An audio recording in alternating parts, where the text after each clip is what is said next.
this Facebook listing popped up in my feed and I immediately jumped on it. A man from Ferntree Gully was selling his childhood Commodore 64 that had sat in this box in his garage since the 80s. When I messaged him, he said it didn't work, but he was happy for me to come down and take the whole lot. And when I got there, I couldn't believe it. You could see the tape deck, it looks brand new. And then there's this gorgeous Commodore 64 disk drive with a cover that is in absolutely mint condition.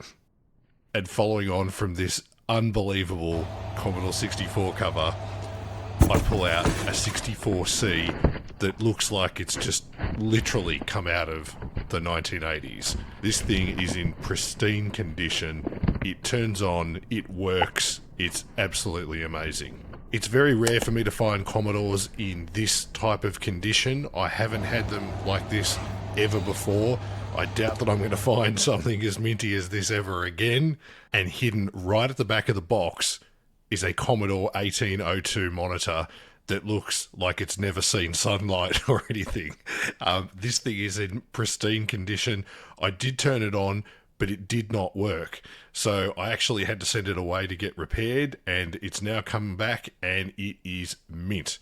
And I have to say, the people who repaired it couldn't believe they'd never seen anything as mint as this Commodore monitor ever before. And if you love seeing these unboxing videos of my Commodore finds and other things, hit me up in the comments, like the video, subscribe to the channel, or share with your friends.